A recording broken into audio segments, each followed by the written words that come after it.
The City of Angels is black and gold. You are listening to the Heart of LAFC Podcast. And now, Joseph Zacher.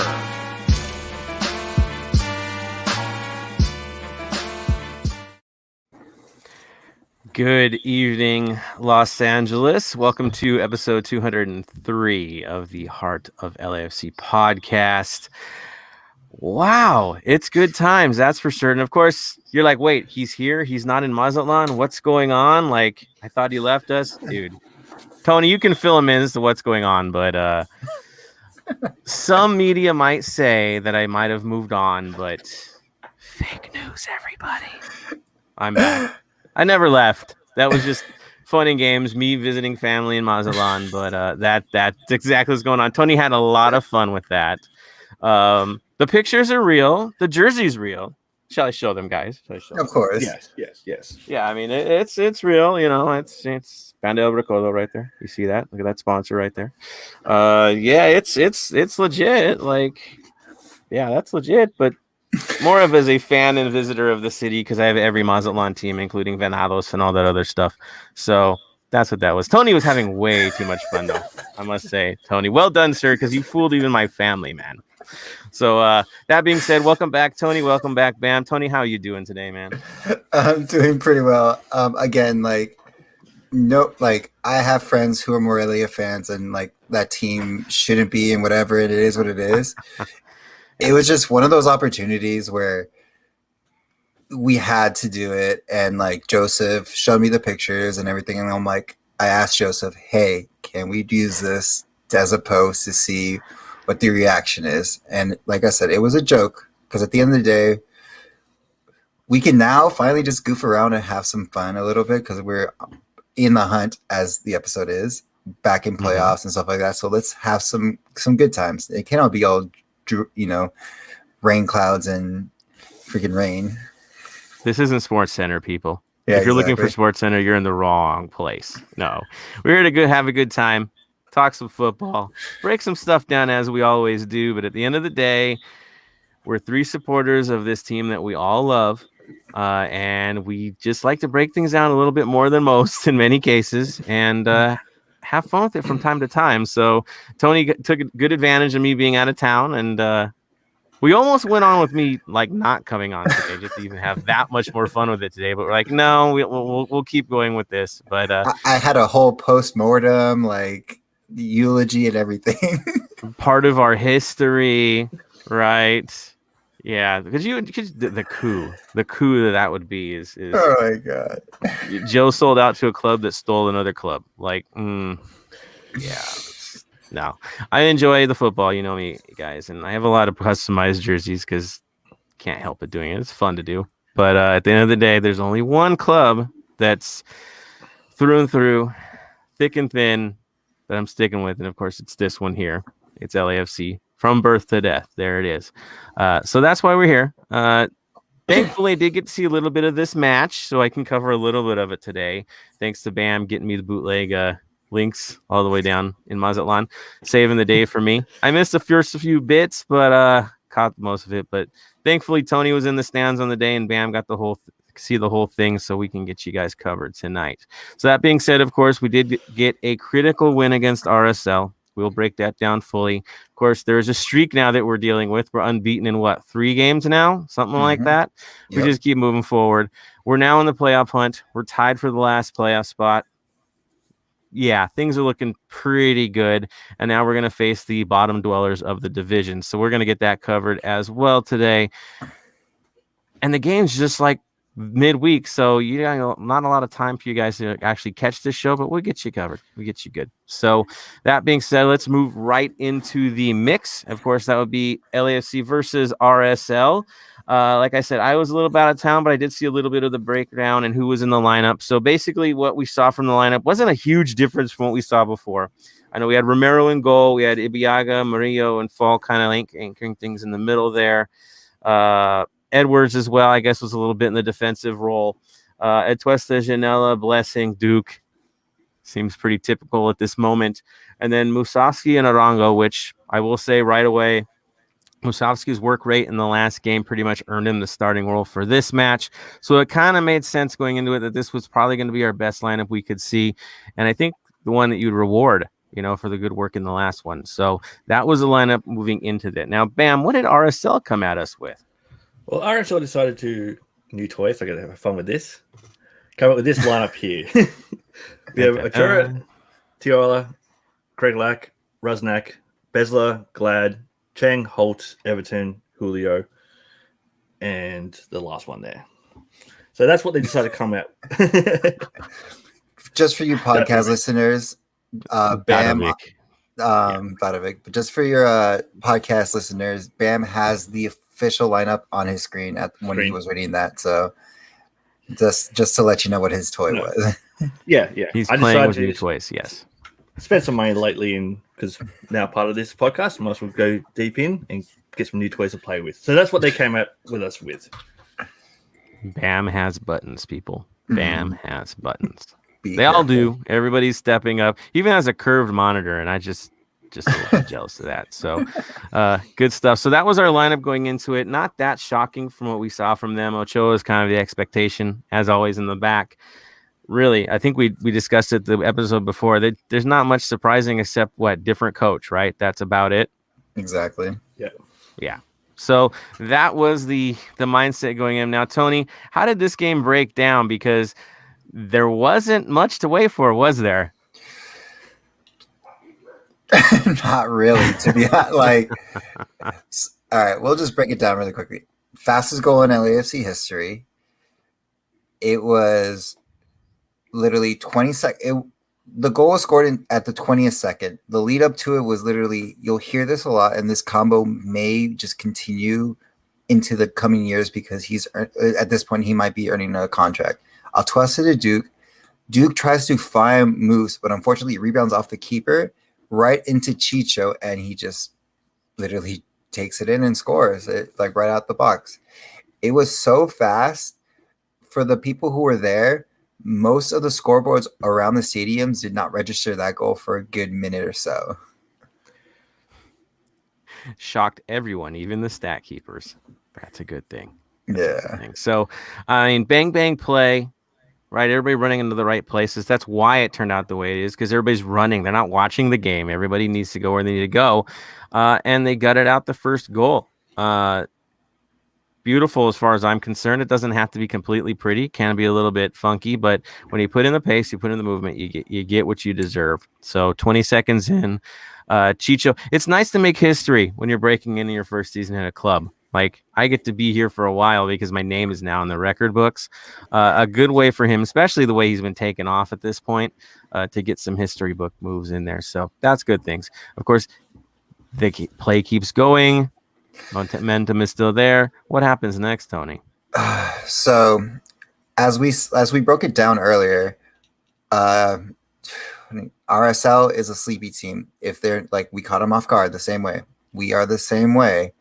Luckily, it's past the 20 minutes, but unfortunately, at the 27th minute, Fall gives it up in our defensive end, and it kind of just ricochets into our nice thorn in the side from Real Salt Lake, Crawlock, and just he blasts from outside the goal. It was a pretty bang play at the same way for them, but it was a little bit further for them. But of course, Crawlock always punishes us, no matter every time we play him for some reason. He's consistent, and he's done this throughout the league. It's expected from him. He knows how to give the service. He controls dead ball situations. He's always on the ball. He's always involved. So it's not a surprise that he found his way on the score sheet. Not a shocker at all. That's who you expect, right? It's not a surprise. So there goes that. They get back into the game. Once again, geez, here we go again, right? Think you got control. You don't quite. Good thing is we weren't done on the day, were we? Nope. Back to the Atuesta Duke combo. Literally, it was back and forth between them. Duke to Atuesta. Atuesta gave it back to Duke. Duke gave it back to Atuesta. And then just nice little cross and finds Chicho with a perfect header with his whole body into the goal. And again, people have been doubting Chicho since everyone thought he's a striker, but his goals are dirty. like as we say, is like he works for them. Like it's not like he dribbles through everybody and makes this pretty nice play. It's literally he's on the spot, he's in the places, he's in the trenches. He'll get there to get the goal. Yeah, and it's the kind of guy we need in this moment. You need somebody to be a grinder. That's what he is. And so, honestly, the story to me was Atuesta's easy little chip cross. I mean, it was just sweet. It made it look too easy, right? Places it right to the striker. Made it look simple all the way around, and of course, the moves were nice and silky after that as well. So, exactly. The dance was lovely, gentlemen. Well done. Well done. Blessing, you'll get better as we go. I get it. But the effort is worth it. That's for sure. So we keep going, keep making progress. What happens in the 42nd minute, sir? Janela has a nice shot offside the goal. Unfortunately, Ochoa is there.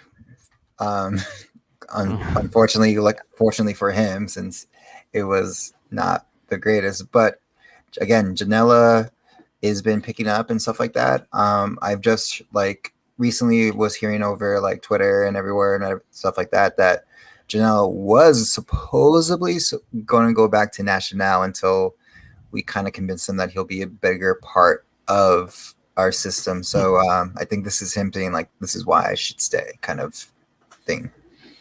He's earning his place, that's for certain.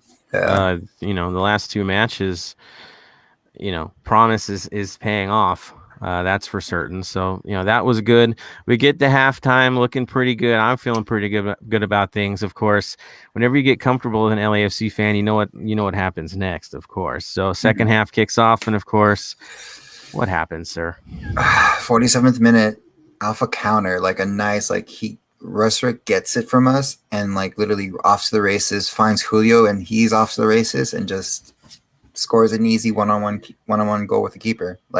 It's textbook. As a striker, as a midfielder, those are the plays and how we used to play. That's how we play as a counter. That's how you're supposed to do it. Quick, fast, done. And they punished us for it.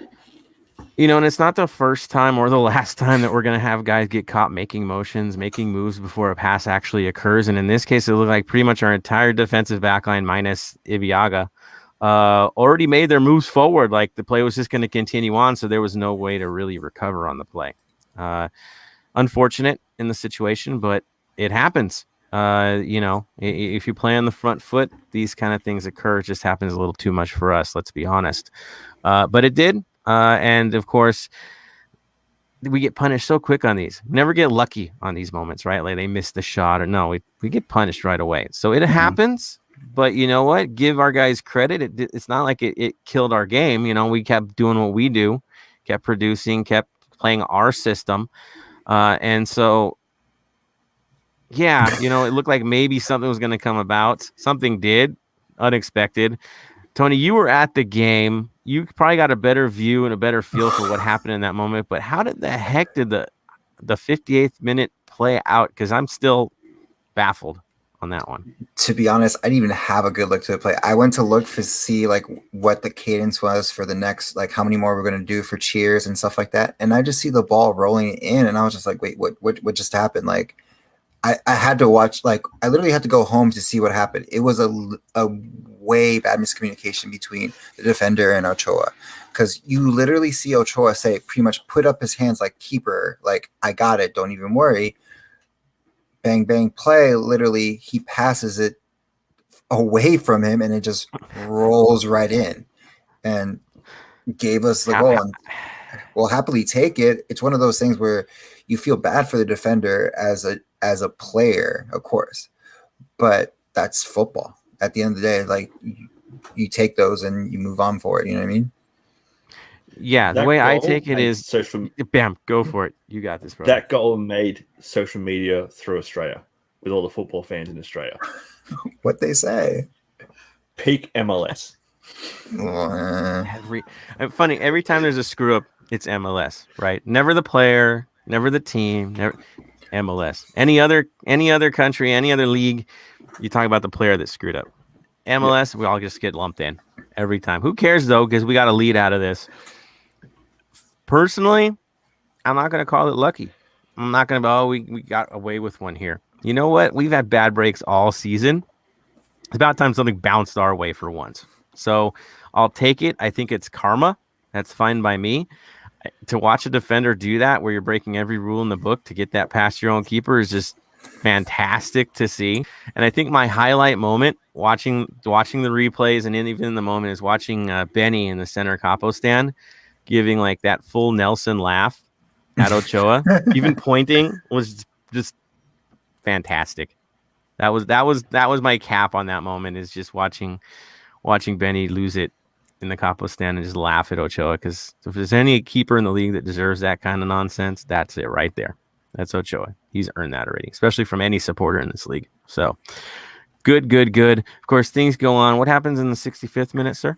Tota, I think if I said his name right, has just a quick chance at goal. Like, it wasn't really anything like, oh my God, it was just a nice goal, quick chance, and could have gone either way, but unfortunately it was nothing to write home about. But it's one of those things where we got to talk about it. And then the last thing, to be honest, is Sifu almost with another goal, like off the crossbar. Like Sifu is finally becoming a better player as we're seeing him in front of our eyes. Because I remember, I think last year we were like, where is the Sifu that we were promised, and like, where has he been at? Like, where is it now? You're seeing it now. He's more of a danger now. He's clicking on all cylinders, and I'm happy, especially right now, especially in this moment of time where we need it, and especially when we're in like the playoffs or playoff hunt, quote unquote. Yeah, I mean, he is legitimately becoming a star on this side. One of the leaders out there. That's for sure. Outside of Atuesta, we know what to expect of him, but Cifuentes, every match we see, there's more to be happy about. That's for certain. So, good on that. The other guy that kind of cracked me up a bit on the day was Bryce Duke doing all the dirty work. From the bit that I could see, as much as I saw in this match, I saw the majority of it. Gosh, he's good at getting stuck in and doing, the unceremonious work. Just like Atuesta does, where it's not going to show up on a stat sheet anywhere, but it's just one of those critical moments where he's breaking something up, he's getting in, he's just disrupting enough to keep it on our side of things. And then the other thing, I know he only had one shot; it was off target. But you all gotta think at this point, he's looking like maybe he'll get 3 goals this year, right? Mm-hmm. And it'll all be from long distance, just because he decided to wing it, and he's gonna hang a couple of these. He's just waiting for it to happen. One of these blasts are gonna fall, and if once he does that, a little more confidence, like I said, this guy could have 3 by the end of the season if he keeps firing away the way he does. Because you can see he hits it so well, just a little off each time. Just wait. I'm waiting for it. I can't wait for that moment. It's gonna be beautiful. Bam, your assessments on the day. What are your reactions from what you saw on the day, sir? I was happy. I was really happy with the way we played. Like, yeah, we gave up a couple of cheap goals, but the team didn't let that get into their head. They got back down and went, no, this is what we got to do. Let's go on and attack. And that's what they did. Our third goal, yeah, peak MLS, peak A-League. But it was a goal, and I'll happily take it any day of the week. Things happen. That's football. Deal with it. Don't fall too far into it as how we got lucky on one. No, we still held on. We still got the result.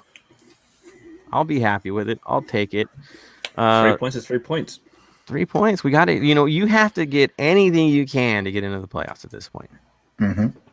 Stat sheet, anywhere you look. If you look at the final score, that's all you look at is the final score. It does not matter how you get there. Just get there. Take it and run. That's fine. Tony, what was your impressions on the match, sir? Honestly, it was as everyone's been saying, it's like it's been looking good without our DPs and doing really well, especially with if he wants to go to Europe.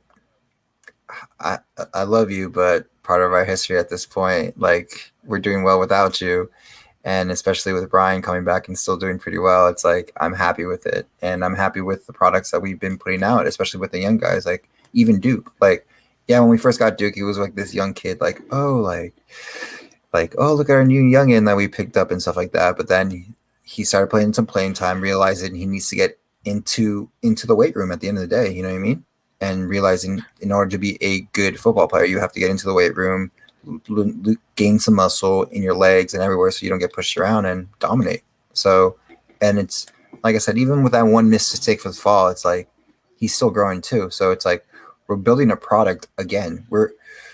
I think I was listening to the MLS Twitter with Max and someone from Austin, and Max was literally said, as an expansion team, as soon as the 4 or 3 years go, you have to go back into an expansion and realize you have to rebuild the team, and that's what we're doing. You know what I mean? It takes a while, but we have to build the team at the same time we're doing well. Yeah, and getting stale. I heard that earlier in the season as things were getting stale in the lineup. Things were getting used to, they were just, well, that guy's going to start. This is how it's going to be. And there was never that threat of maybe you're not going to get back in the lineup again. Now you have a situation where Duke is finding his role. Is it the pretty playmaker? No, which we all thought that's what he was training to do. No, he's the plucky midfielder, right? He's finding his moments. You have Ibiaga coming into the mix, creating competition that needs to be there. You have certain guys taking spots that weren't expected early on, and now they're there and they own it and it's working. And this now creates this situation where as the higher skill level players or the star players come in, is where do they really fit into the conversation?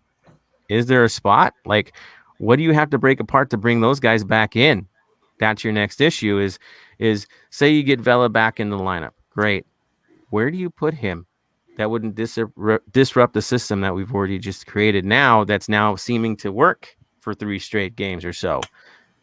Right? Big questions. It's at the point where the only place to put him is on the bench. It's weird. It's really odd. Your most high-skilled player, your star, the guy that's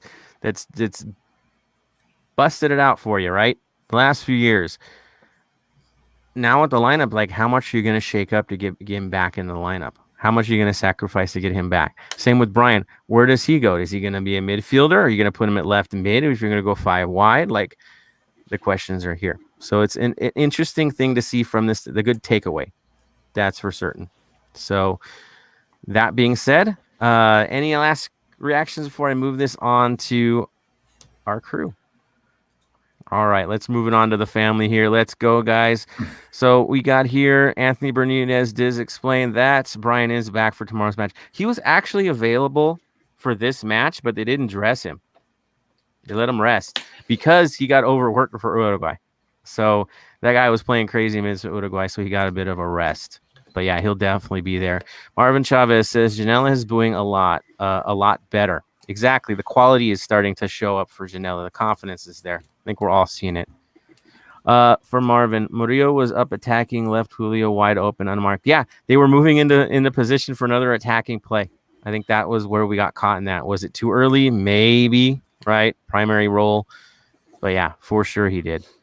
Marvin says, I was in front of the own goal, seeing the ball run, freaking out. Yeah, I think we were too, because it was just that moment where it just keeps rolling. Like, it's never going to end, right? It's on a loop. Right? It's like Austin Powers with that, like, cement machine, right? Flattened. When is it going to happen? Yeah, it was beautiful. Marvin Chavez, Ochoa can be an arse, so happy to see it when it happens to him. Exactly. Dude, he has no respect for supporters. We already saw that in Minnesota, so couldn't happen to a nicer boy there. Marvin Chavez also says, if the own goal didn't happen, I think the team would have been 110% to get the third and probably get it. I think when we got the third goal, we defended a bit more and not to give up the lead again. Yeah, there was a different mindset. Yeah, I agree, Marvin. You're spot on. There was the preserve the lead mindset that we tend to miss. Right? That we've missed a lot this season, and now there's a little more respect for that, not getting caught out. You have a lead, being a little more careful, a little mindful about your moments out there. So, good call by Marvin. Ella Marquez says, wasn't there an article saying that Brian's house got robbed? I didn't really. Did you guys hear anything about that? No. I didn't hear anything. No, we're going to have to look into that one. Thank you, Alan, for that update. Yeah, I haven't heard anything about that. LA Wolf fan is jumping on as well. Good evening, sir. Carlos C. Again, to the question we're talking about, the Vela Brian Rodriguez situation. Now that you see this lineup working, where do the big boys fit in? And this is his take. Maybe you can start Vela on the bench until fit, but once fit, he's starting. No question in my mind about that. Yeah, that's the thing is how do you work him back in? Do you develop him. I know it's Vela, develop Vela. Work him into the lineup. I mean, super sub for the moment wouldn't be bad, right? You need something special. I mean, there comes Vela off the bench, and finally when he gets that fitness, then yeah, you find his way in. That's for sure. Good call on that, Carlos. Marvin Chavez. Yep, his mom and grandkids were home alone. She got raw. Dude, that's terrible. So we got to look into that story as we're going here from Brian. That's terrible.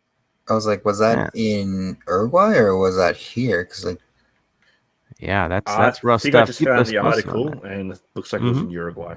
Okay, because I was just like, he has. I don't think he has a house up there. It's like,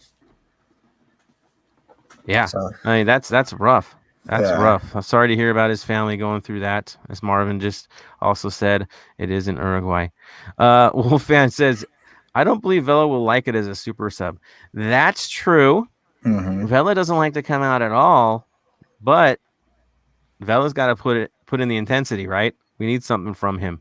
He hasn't been healthy, and that counts for something. You can't put a man above the rest of the team, that's for certain, even if it's Carlos Vela. So tough decisions for Bob, that's for sure. But again, we got to get in the playoffs, and you got to do any little thing you can to get there. Vela, he will stress out. That's the one thing about Vela. Has you guys ever seen him stress out? No. The only time I think I've ever seen him stress out. Yeah. I think he gets to the point where it's nonchalant more than anything else, right? Like, well, I'm there, Dude, I think Bam just froze on us. I know. Oh, boy. All right, so Wolfman, good call, man. Like, will there be an issue with him if he's got to phase back in? I think maybe there would be, but maybe there wouldn't, because he does come across very chill about most things. So we'll see how that runs. So thank you guys for the updates. We're definitely going to move forward here and transition into the next story. Moving forward, here we go into community. Maybe we'll get Bam back in a few moments here. So let's get into that. And Tony, club and community news, what have you got for us, my friend? So it's like I said, it's a quick turnaround. So luckily everything got posted really quickly because I was kind of struggling for like information because of course it's like kind of hard to, especially on the day. But of course I usually went with like the usual, which is Cuervo's has a watch party at the Barney's Beanery in Burbank. Mm-hmm. Lucky's, of course, Lucky Baldwin's where we find him. TSG is not confirmed, but I'm gonna guess that they're going to be at the Beer Gardens in K-Town. And then Empire Boys are, of course, going to be at Rowdy's Beer Co. most likely. I'm not, again, that's what I saw, so I'm not 100% sure. Yeah, I got that confirmation from LAFC Punk himself. That it will definitely be at Rowdy's in Rancho, and I can tell you guys I've been there. It's a great time out. If you're in the area, definitely jump on that for sure. LAFC Punk also gave me the heads up about what Element's up to. They're going to be at Chicky Wings, because that's the name of the place, in Fontana. So if you're out in Fontana, definitely go pay them a visit as well. And more parties will develop as we go. Of course, Lucky's are at Lucky's, like you said. No shock there. So that is what's going on in terms of viewing parties. We'll get more as we go. Look at that. Bam is back. I'm back. Welcome back, my friend. He's got too many new toys. It crashed the system. Yep. He totally broke things. But you're back, Bam, so that's good. Exactly. And then I see something about Global Dip. Tony, you want to talk about Global Dip? I see something on the title there. What is that all about, my friend? Global Dip. I think Did you see it? You see it? Yes, it was. If I remember right, are we talking about the fundraiser that we did? Yes, Global Diplomatic. There you exactly. Go, I was like, yes. So I know that this weekend they're actually heading to TJ to drop off things and have an event in Tijuana. Jonathan Reimer has pretty much been taking the head up on that, just getting information out to everybody. But basically, there's going to be a huge event in Tijuana. Check it out. Check on social media. They need all hands on deck. So if 3252 can make it to TJ, please do that. That is going down for certain. So please jump on that and follow along and get your details as we go there. Moving on to club news. I'm going to move this to Bam. We have a new signing to talk about, don't we? We do have a 27-year-old 6'6" keeper from technically Chelsea, but never played for Chelsea in the Premier League. He got loaned out quite a lot. He's played 184 games and conceded 237 goals. Last year, he played for Rotherham United. Uh-huh. In that, he played 28 games, 26 in the Championship, 1 FA Cup, 1 EFL Cup. He copped 2 yellows, conceded 40 goals, and had 6 clean sheets. Now, with his signing, it's got us thinking, what's happening with Pablo? Well, we know that he's on a free after this season. Yeah, he's on a free, and now he's listed as being injured, correct? I believe so. Okay, so there's a few things there. Could it be Pablo was nursing an injury and it was just handling it, until things were covered? Could it be a situation where he's getting shopped? We don't know. But it's got to be tough for both keepers, right? For Pablo, for Romero, to have this new kid come out of nowhere from England who's been kind of bouncing around and never actually been in a situation where he can get sold off. I don't know if the price was too high coming from Chelsea or what, but never could really find a home. The funny thing is his experience from what I saw and what people wrote about him was not that he was doing anything poor. He just never got that shot. Even from Chelsea, like what the breakdown from him getting loaned out was like, what are we going to do with him? And they list the weaknesses, and then it's like, well, there are no weaknesses. So what's going on, right? Just this guy that's never gotten a full shot. So now he's here in MLS. He gets his shot. He's 27 years old. So this is his chance to try to steal a role, you could say, and break into this lineup. Again, I feel for the goalkeepers we currently have. Nothing against this new guy coming in, but you got to wonder, is this going to disrupt things or make more competition? Or, how does this settle with the lineup that we currently have? Dan, what's your take, my friend? My take is I think he's just coming here to try and get game time. Like as you said, everything I've read about him, he's not bad. He's just not getting the opportunities that he should be getting. I think we've seen that Romero is a great keeper. I'll be surprised if we don't get offers with him very soon. So this could be also the cover for that. We're going to quick turnaround with him, sell him quick for high, and then start with this new keeper. But time will tell.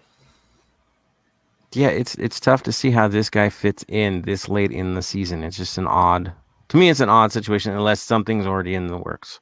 So we'll see. We'll see what comes. It is nice to have a goalkeeper that's 6'6" in your lineup, though. I mean, we haven't had size in that position since Tyler, right?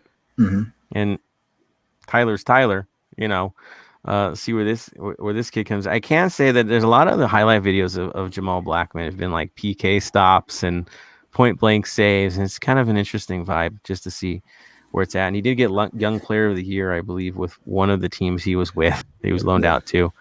So there's something there. Yeah, also with him, his contract's only to the end of the season. With an option.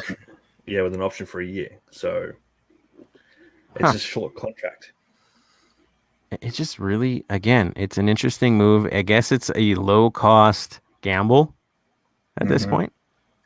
So we'll see what happens there. That's for sure. Of course, we welcome him to the club, and we hope the competition breaks out. Of course, a new player in the ranks. Let's hope it's not a Nico Hamalainen situation, right, where nothing comes of it. Just wasted time and effort from everyone. But we'll see what happens. That's for sure.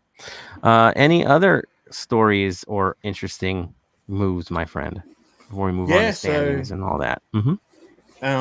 Couple of last-minute international duties that we'll cover from the last game. Had Uruguay 1-0 wins over Ecuador. Both Sifa and Chiki were unused subs, and B-Rod played 84 minutes for Uruguay. Also, we all know that Rossi got his first start with Fenerbahce. He started and played a full 90 minutes in a 1-1 draw. I personally am going to give him the assist for their goal. Yeah. It's like how there's technically no assist given for our first goal this past game.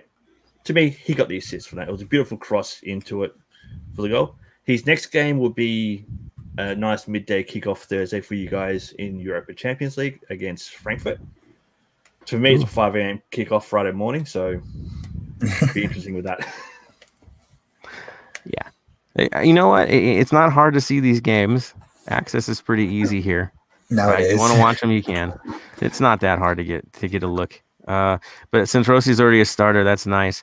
Again, giving him credit for maybe a kind of sort of assist.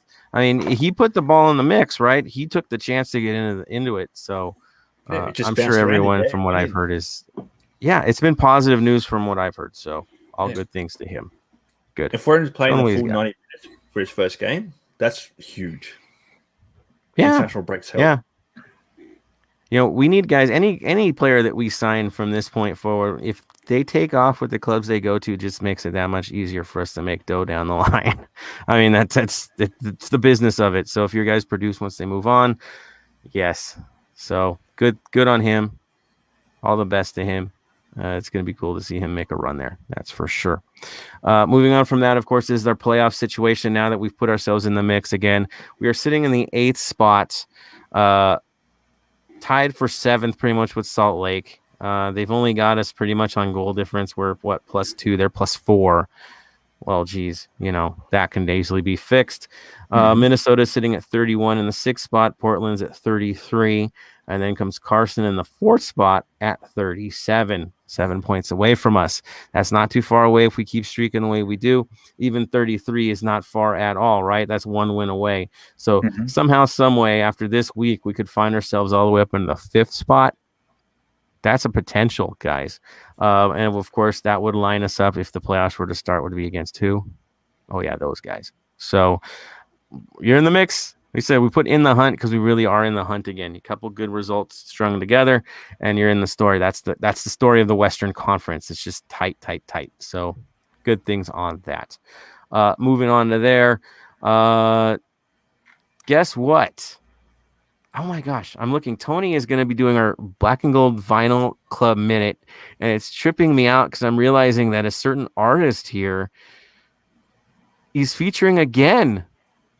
My gosh, so I'm just going to sign this one off. Tony, take it away, sir, with your Black and Gold Vinyl Club Minute. So the person I picked was Willie Nelson, of course. We had to go back to Willie because, of course, who doesn't like Willie? But I chose this one because, it was actually written out around here in California. So if you guys don't know the story, for Stardust, one of the composers for Stardust was literally his quote unquote apartment was right above the apartment that Willie was above, and they were jamming out together, making music, whatever. And that's when Willie just pretty much said, "Hey, why don't we just, instead of jamming, make this into get into the studio and record this?" And from that came Stardust. That album is one of the best albums to listen to, just a nice relaxing day. Stardust is magical. Georgia is, of course, another great hit as well. Let me see, I have it pulled up because it's just Blue Skies, All of Me, September, Unchained. It's just a good album to listen to, and just as it is, Willie Nelson, this shot his career up into mega stardom, into the pop charts, to everything. Because again, watch This Is Pop, talk about country, and you'll understand the weird sensation of what country music is and what country music isn't, and blah blah blah, and what a word can do to change it. So I chose Stardust for this episode just because, of course, you can't talk about Austin without talking about Willie Nelson. It's impossible. Yeah. Yeah, it really is. I just say I hate you for taking Willie Nelson, because I'm going to use him next week for On the Road Again. Oh. Yeah, but we're playing Portland. I'm just loving the Willie Nelson love that we have on this show. It's this is beautiful. This is a good thing. That's for sure. Portland, but we've got 3 games on the road, so we're on the road again. Again Yep. and again and again and again. Yep, for sure. But I mean, Stardust is cool because you're dealing with standards, and giving it a new vibe, a new life, and you're looking at our club that definitely we're enjoying a new life, you could say, with this lineup. These young guys taking over where others could not. and changing things up. So Stardust, that's perfect, my friend. I'm stuck with this today. I don't know why I keep saying it, but Tony, you're the man, dude. Let's move on. Let's get into LAFC versus Austin. Those guys traveling again. And again, shout out to the 3252 who's actually traveling for a midweek. There's a lot of you going out there. It's kind of shocking and surprising and beautiful all together to see that many people going to Austin in a midweek clash. These aren't easy times to get off of work. I know this, guys. So shout out to all of you guys making the run. So, Tony, how's Austin doing this season? Ouch. That's like... So they are 5-4-14.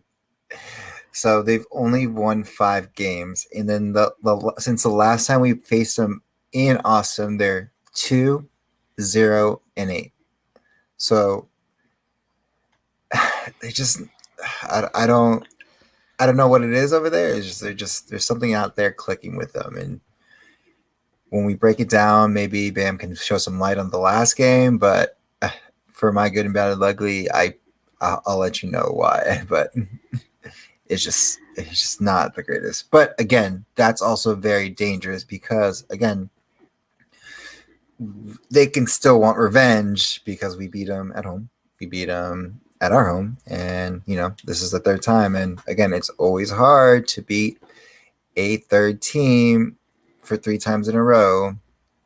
Case in point, SKC. So it could be a trap game. But then again, we take RSL out for 3 in a row, so it's not like it's something rare for us.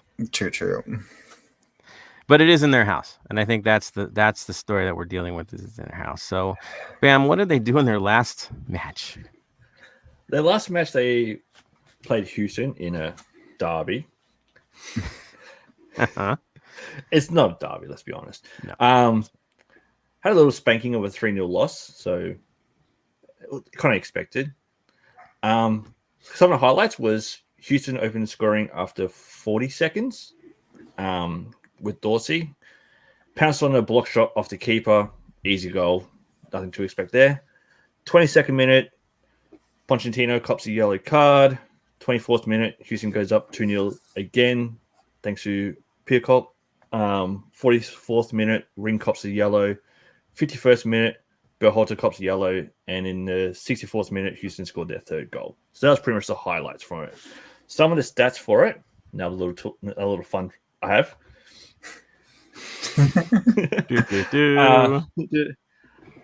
Possession was this is where it gets really weird at the game.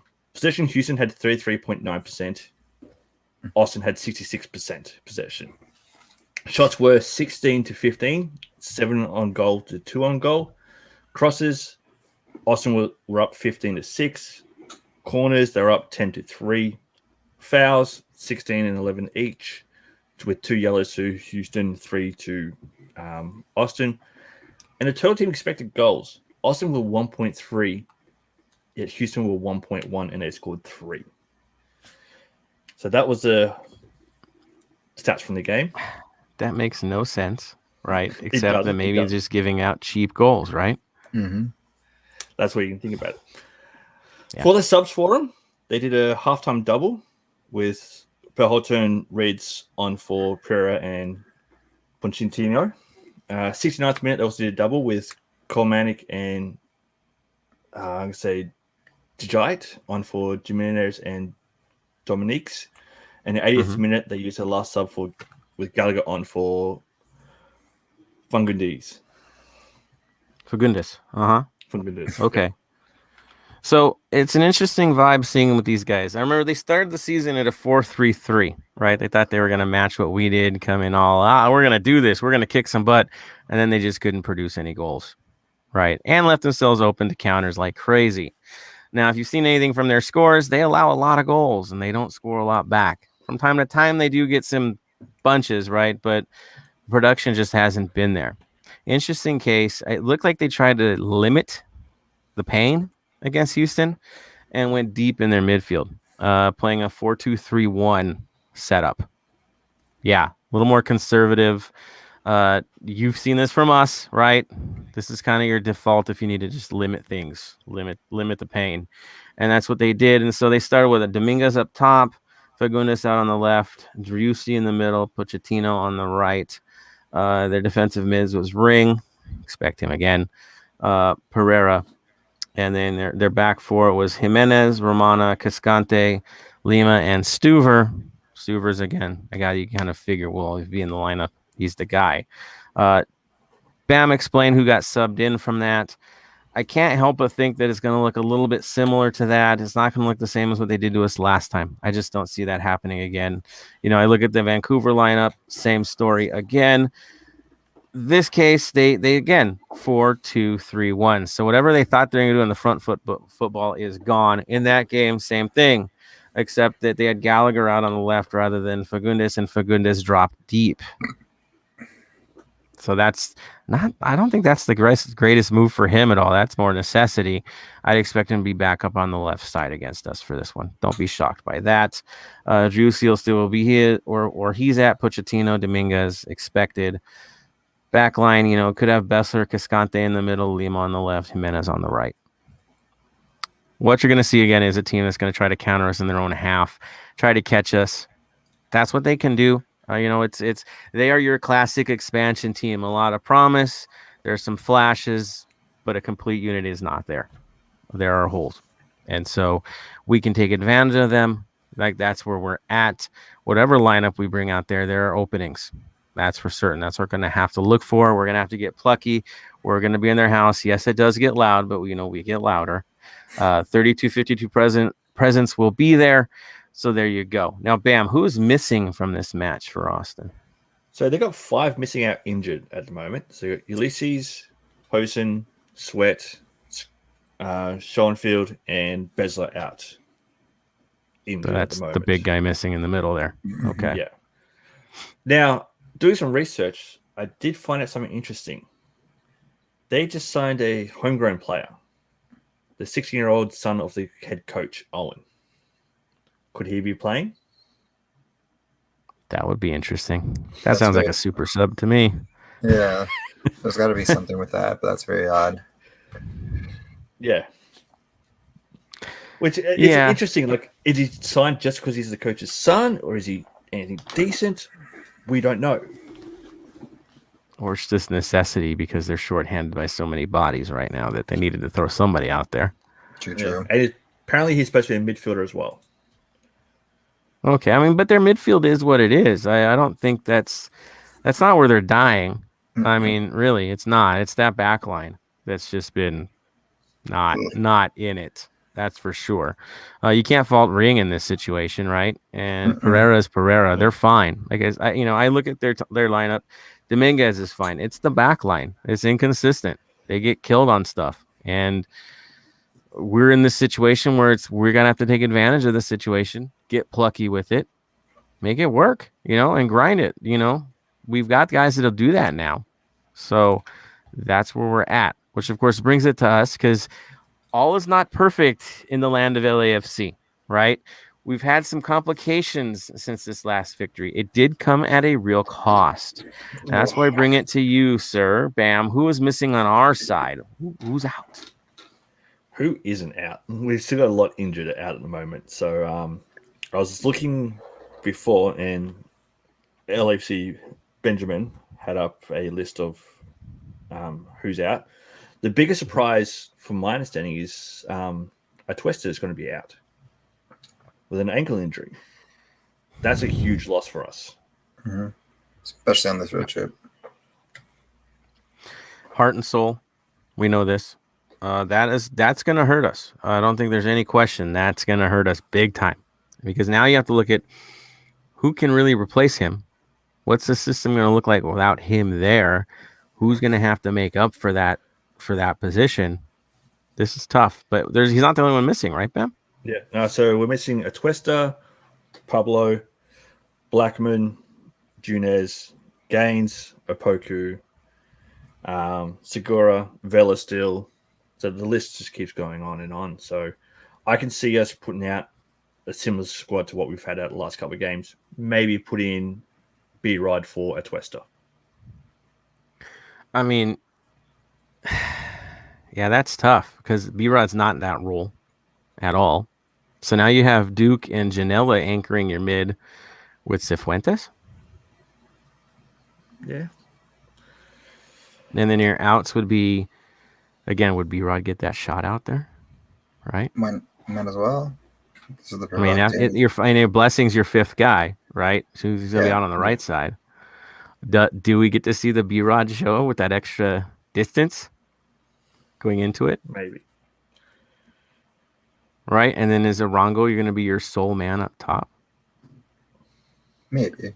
I don't know. We could, like I said, it's like our system is very with the players that we have, and not now that we can finally freely like move around people, we could just technically pretend that Arango's up front by himself, but really there's another person up there, just like, you know, how we usually do it. Like the number 5 defender, but not a number 5 defender, our wing backs. Right. Or do you go back to the 4-3-3? Yeah, play the wing back, right? Your 5-3-2 setup again. Mm-hmm. And then you throw Arango and B-Rod up top. Or Moose. Yeah. Or Moose, right? If B-Rod's not ready to start, which I think B-Rod's ready to start. Yeah. Let's be real. Yeah. He was on fire when he left us, and he was on fire with the national team, so you expect him to have some fire in the belly again. Hard to see him not start. So, you know, maybe it will be the 5-3-2. Yeah. The other possibility out, I'm not 100% sure if this is true or not, but Ibeaga could be out because of yellow cards. I understood that he was out. Mm-hmm. That's a thing. Yeah. So he's out. So your back line gets that much more interesting since Blackman's out too. So do you just anchor things down back there? Throw more bodies in the back? Not what we wanted to hear, right? That's for sure. At least it's happened for Austin. It's not happened for Portland. Right. Because we'll get Ibeaga back for that next one. The turf. Oh my god, the turf. We'll talk about it next episode, but the turf. Yeah, we'll have fun that. Plastic pitches for plastic clubs. Gotcha. Yeah, we'll talk about that later. So we've got a situation where maybe it is that 5 in the back again, just to anchor what we got to anchor and survive. Does Farfan get his moment again? Is he on? He's even listed? You don't have a choice, right? Yeah. Edwards out there. Yeah, it gets funky. That's for sure. But yeah, you've got to find a way to get B-Rod on the field. You got to find a way to get Arango on the field. Cifuentes has got to play. Blessing's got to play. Duke's earned his role. Janela's earned his role. Like, what are you going to do? Yeah. It's hard. It's a really hard situation that we're in, but we're short. So Bob's got some situations at hand. Bam. Final take on this one before I bring it into the crew. See what their opinions are as we get into this mix.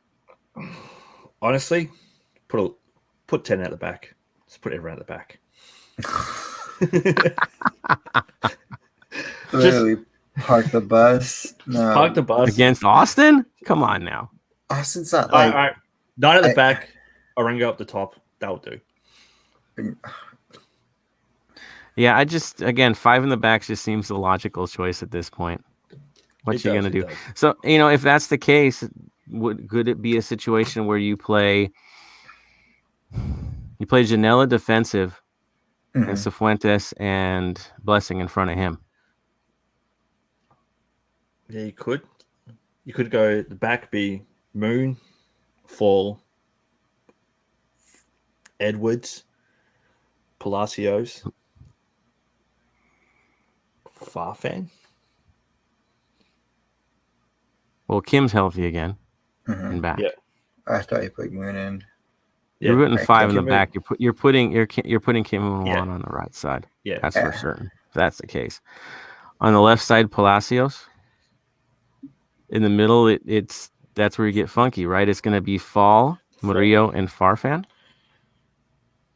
Yikes! I know, but do you have a choice? Nope. You don't. That's what you got. What are you going to do? That's your line. Yeah. So, interesting moves. Let's hear what the rest of the crew's going to say because they're ready to go. You could hear it like Marvin's like, I'm ready for this. By the way, Marvin's going to be on the episode on Thursday. Marvin Chavez, you're the man. We got you for the next episode. That's going to be fun, especially the breakdown of this match since we're going to have an interesting lineup. So let's see. Let me pull back into this. I know it's a bit of a change of subject, but Marvin did jump on there. He just said Jamal's not there to complete, isn't the complete for the starting spot. You're right. We're paying for that. We'll see what happens there. Roberto Espinoza, Stardust is a great record. One of my faves. There's the love right there. Hooliganox, let's get those road points. And then Marvin Chavez giving us the backup, saying Atuesta and Ibiaga are indeed out. They are. Marvin also says, I don't want this to be a trap game. We got to focus and fight 110%. This is a make or break match. Whoever's in the lineup, you can't fall behind anymore. You can't afford it. There's not enough games left in the season. Every game's a playoff game from here on out till you get into the playoffs, and then there you go. This is live or die now. So here it is. Hooliganox, not having Atuesta will be tough, especially since he's our captain and all. Exactly. Another leader out. It hurts. Victor D. Lopez, Janela, Duke, Sifu in the midfield. Moon Juan on in the second half. Blackman for Ibiaga. Rayo for Chicho. Sounds deadly. Yeah, but no Blackman. You don't have Blackman. That's not an option right now. And no Ibiaga. Yeah, it's tough. Maybe he was talking about the keeper. Right. Victor D. Yep, I take Blackman in the way over. Yeah, but Blackman's not available, right? Again, the keeper.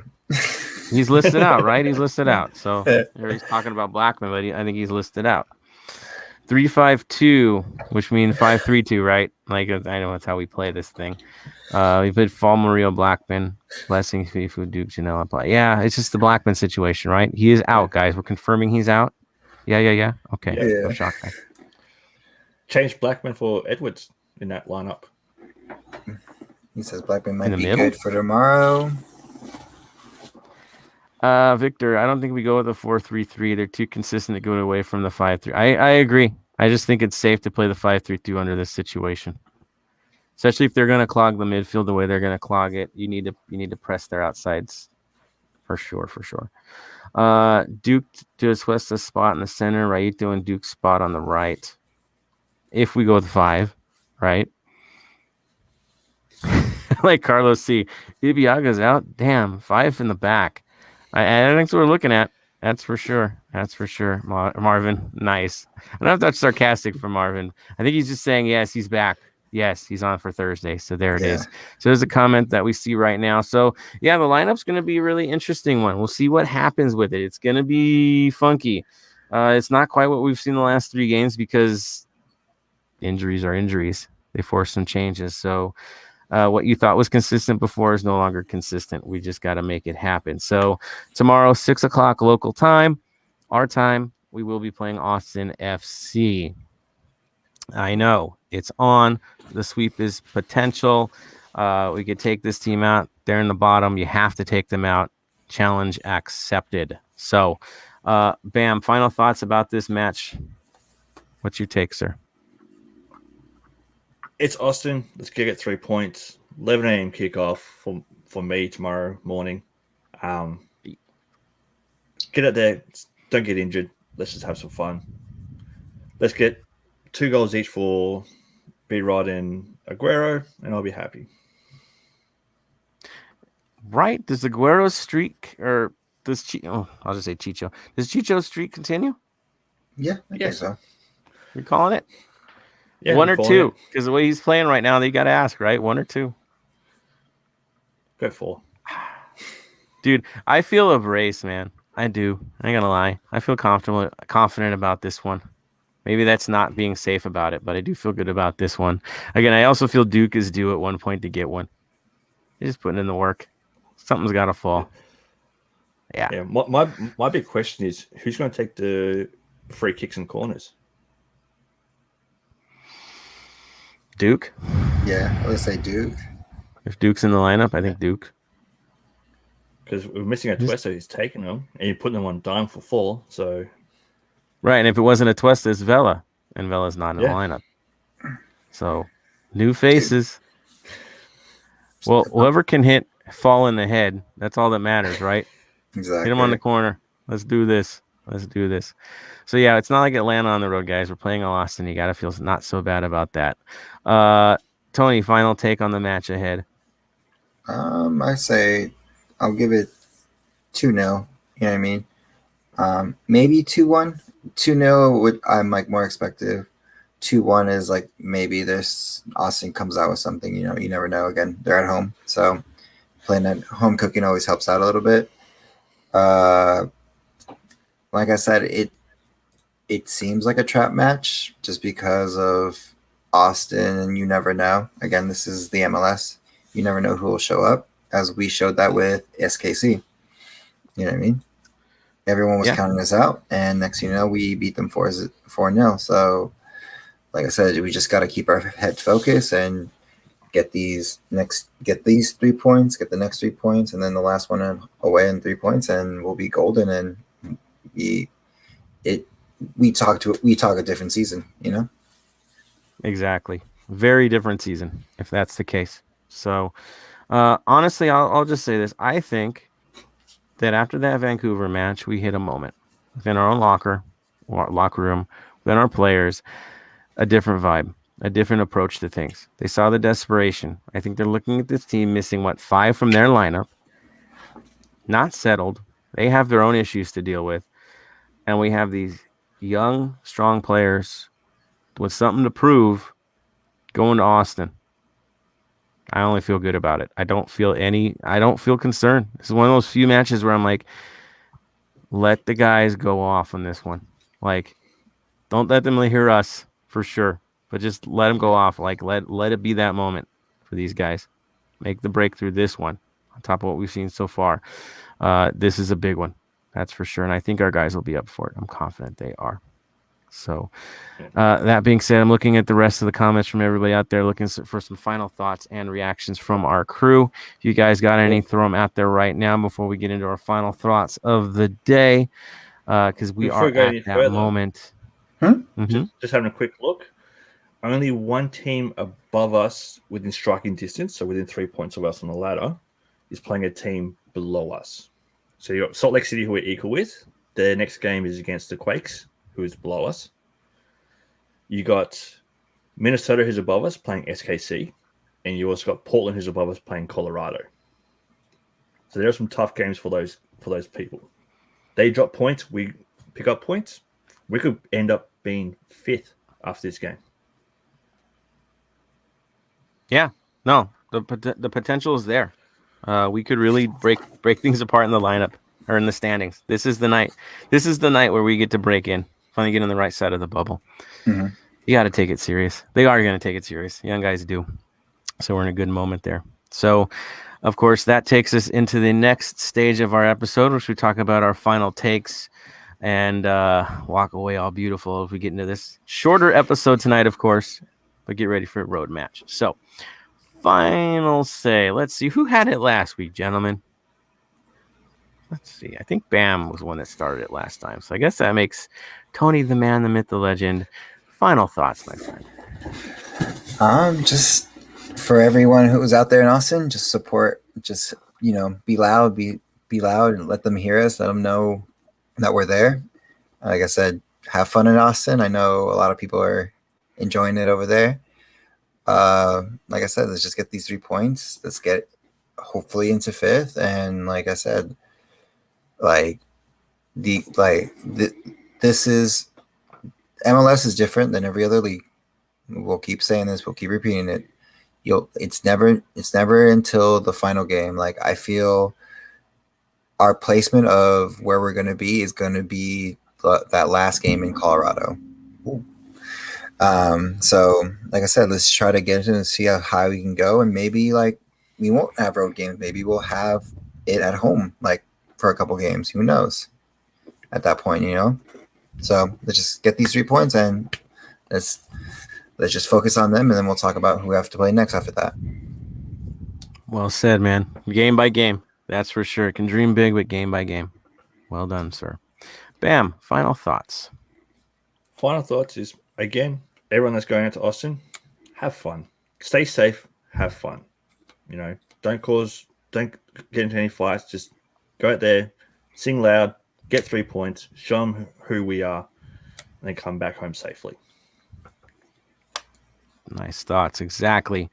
Which brings it to me and my final thoughts. First, I want to shout out to Casey and the few that are actually going to go crazy, go to Austin, then jump all the way to Portland right after that. I just want to send my love to all you guys that are doing that Ironman run for this away day. That is the ultimate. I haven't heard of that one before. That's pretty darn cool for all you guys doing that. So shout out to all of you. Also want to give a shout out to everybody that was at the stadium at the last game, giving it their all. I heard you guys. Bam heard you guys. Keep up the good work. Now those are taken on the road. I know you're going to put on a show this week as well. Good stuff on you.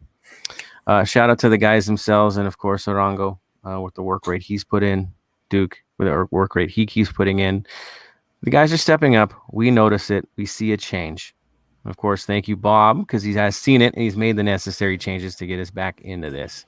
I know some don't like to say that, but I will say that because he has made the proper adjustments. Deal with it. That is the truth. So, on that note, playoffs are in the hunt. It is real now. We're not in the doldrums anymore. That is over. We're now scaring teams with what we're putting up each week. Nobody wants to play this team in the playoffs. We get to be that danger team. We just got to get there. We got to make it happen. Got to be official. Got to qualify. You see the rivalry matches already forming.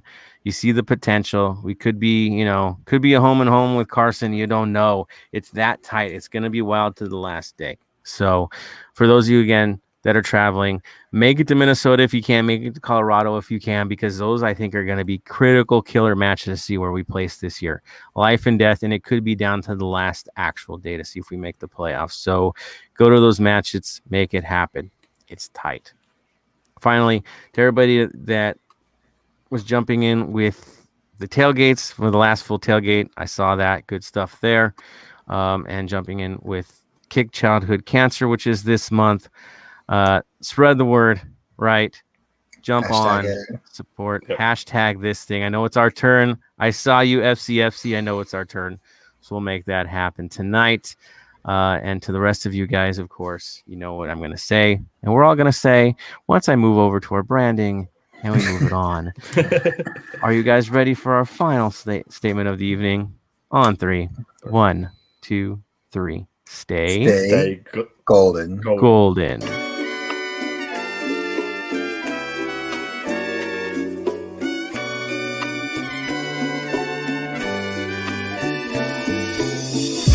Thank you for listening to the Heart of LAFC. Make sure to leave us a rating and review on iTunes or Stitcher.